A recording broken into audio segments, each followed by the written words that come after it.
I mean, when there were times that we could have made some big plays and got a little separated, we just didn't get it, and we just couldn't make the big play. A big shot or a big steal or whatever. First of all, they're champions. They come in here down a man, but the way they shot the ball and the way they played, they're smart, and that's why they won rings. And we got to get there somehow.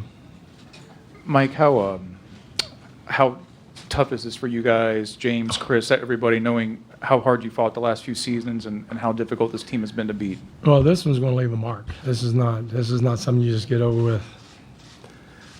I'm definitely not going to get over it in this press conference or tomorrow or the next day, but this one hurts. We didn't play our best, and to beat these guys, you got to play your best. It's almost like in a boxing match, you got to knock the champion out, and we didn't knock him out, and we're not going to win on points. We didn't do it. We didn't deliver the blows that would at least get us back to Golden State. But again, I don't know the degree of difficulty of their shots, but it was not easy, and they knocked them in when they counted. You held Steph scoreless in the first half, but Clay had 21, Steph with 33 in the second half. What did they do different after halftime? No, they didn't do anything different. They just played a lot better. Maybe our legs got a little tighter, but Steph was incredible. Obviously, 33 points in the second quarter is ridiculous. But he has those streaks, and I did make the comment at half. That's not good. He's got 0, because he was going to come back and get a lot of points. I didn't envision 33 points, but he's capable, obviously, and he did it. Well, Mike, you mentioned they're champions, and obviously the Warriors have a lot to do. The players they have a lot to do with this. How much, though, especially fourth quarter, it's close, is there just a mental hurdle getting over Golden State? Well, I think getting anybody and closing out a series, and it's especially when they're that good. You cannot relax on defense for 1 second. You cannot forget to box out 1 second. You've got to go. You've got to be a champion to be the champion. And I just thought there's too many times that we had a miscommunication. We relaxed a little bit, or we weren't really 100% sharp. We were playing hard and trying to do it, but just not with them. You cannot make a mental mistake, not for a second. There was going to be 3 points, and they got us a few times. Coach, throughout the series and now in the playoffs, how would you assess the way Clint played and has grown from last playoffs, and where does he need to continue to develop and get better?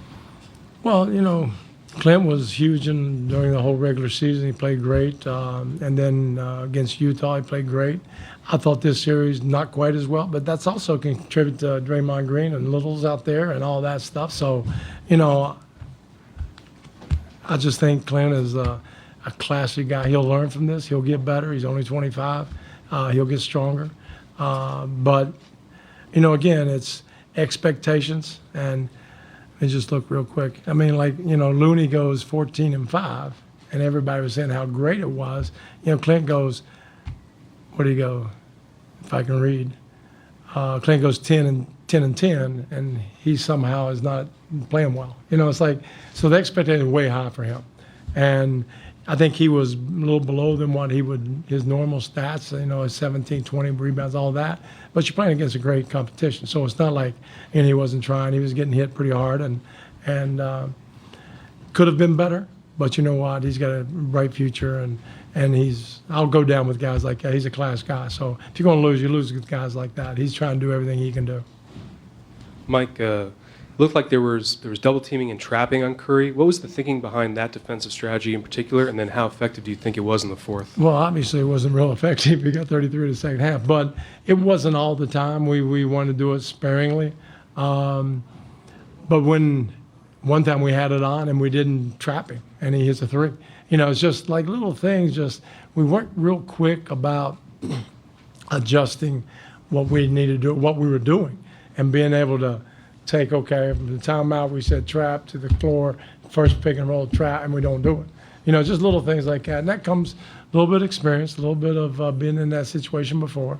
Obviously they present a big hump, and we just didn't get over it. You mentioned this one will take a long time to get over. I imagine that's always somewhat true. Yeah. Is there a greater sense of that in that there were so many games with opportunities, and then this last game and a little more with no KD? Without a doubt. And again, I knew they were going to be tough. They beat us here without KD a couple months ago, so it's not like we came in thinking. But a lot of times you play not to lose instead of playing to win, and that's getting over the hump. They're playing to win, and we need to get that mentality. And I think as we go forward, we'll get it. Our core is still young, and Daryl will do a great job of putting in other pieces. And again, I know it's wait till next year, whatever. But in reality, that's what we got to do. We got to gather ourselves this summer, get the core group, and bust it next year. And I mean, there's no time limit right now. It's not like, okay, we can't do it next year. Yeah, we can. But we, hopefully we'll learn from this and do a little bit better job. Thank you. Thanks, guys. Look, first of all, when it comes to statistics, this is one that Coach D'Antoni not going to like. Per Elias, fourth coach ever to have his team eliminated from the playoffs at home in each of his first 3 seasons with the team. Chris Marcus Paul. getting out there quick tonight. Put this in the words. I mean, you've been around and you guys have fought hard. What do you say after a game like They this? just outplayed us. They played smarter than us. They made the big plays when we didn't. Too many turnovers, and they just beat us. Chris, what'd you think of, over here. What'd you think of the way that you guys defended Curry? There were times when he was real quiet, gets kind of hot at the end. What do you think of the way you guys defended him? Yeah, they just started at the end running ball screen with him and Draymond. And Draymond was slipping it. We let Steph get a couple butt-naked layups. Clay moving, hitting big shots. And it's funny because everybody, even Shump talk about it all the time. You say, make the other guys beat you. And, Iguodala, how many threes he hit? 5 out of 8. You say make the other guys beat you, and they damn sure did that. You know what I mean? And then they players made big time plays when they needed to.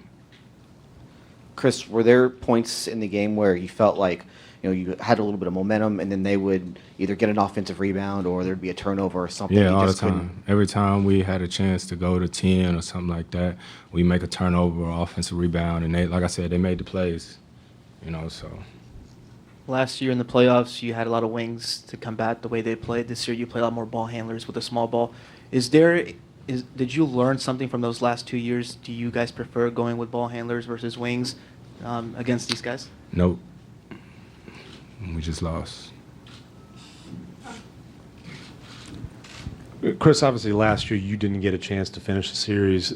There without KD here. How much is there just kind of a feeling that you guys let a huge opportunity slip? Regardless who playing, it ain't no moral victories. We lost. We got to go to the drawing board. First thing, analyze, myself, what I can get better at, and, we going home. That's what it is. Chris, on your left. When you came out of the game, I think 5 minutes left in the fourth quarter, was that your call or was that coach trying to get you some rest there before the end? Is that when I got hit in the eye? Yeah. Well, I got hit in the eye, so I couldn't, I was trying to make sure I could see again. I think, I don't know. It's a blur now. We lost, and that's stupid. Yeah. You mentioned back to the drawing board. Is there a feeling in 6 games as close as these 6 were, what's lacking or what they have that you need to get to reach that level? We'll see. I don't know. We just got to play smarter. I made that last 3 Clay hit, I made a false step towards Iguodala, and that's all he need. You know what I mean? Clay is tough. He guards, he shoots. You know what I mean? So we let him get loose.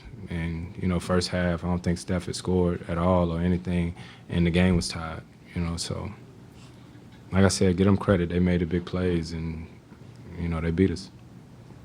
Thank you. Yep. All right, so let's go back to where we were. As obviously Chris Paul, unhappy. Look, he played well for a majority of the game, 11 and 19, 27 points. At 11 boards and 6 assists. I mean, he was hooping and hitting buckets.